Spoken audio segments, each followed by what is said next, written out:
Pulau ini memang pulau misterius. Ada banyak sekali keanehan dan keajaiban yang muncul di pulau ini. Namanya Pulau Socotra.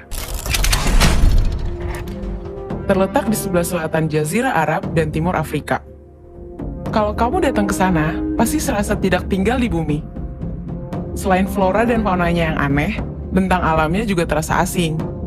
Apalagi berita tentang pulau ini yang begitu misterius dan tak didatangi turis. Ada apa gerangan?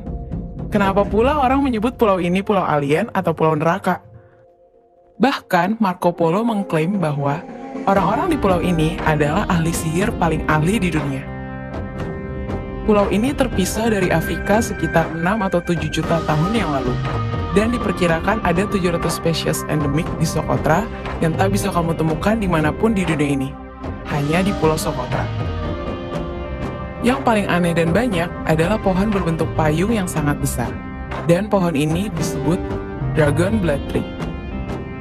Jarak antar cabang begitu rapat, sehingga sulit kamu panjat. Getah pohon ini berwarna merah seperti darah.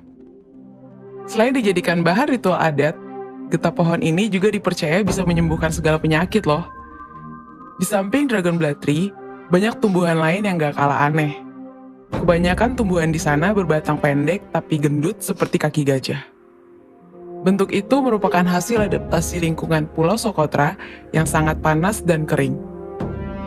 Yap, suhu rata-rata di sana mencapai 40 derajat Celcius. Makanya tumbuhan-tumbuhan itu butuh menyimpan air di dalam batang gendutnya. Mirip seperti cara kerja punuk unta sih. Dragon Blood Tree ini sebenarnya pohon dengan ribuan manfaat.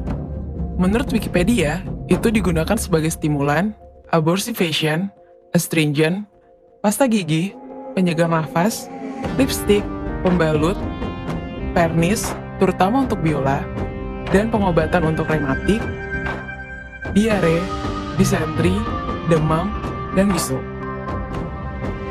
Bahkan pada saat Mesir kuno, pohon ini digunakan sebagai bahan utama dalam proses pembuatan mumi sebagai balsam. Bahkan dulu Islam dan Kristen sempat berburu pohon ini sebagai bagian dari ritual keagamaan. Pohon ini pernah berjaya di masanya melebihi emas. Meskipun terpencil, Socotra ternyata memiliki penduduk. Menurut data yang ada, setidaknya ada 40.000 jiwa yang mendiami pulau ini. Tapi, para penduduk tidak meluas penyebarannya. Mereka hanya terpusat di beberapa tempat saja.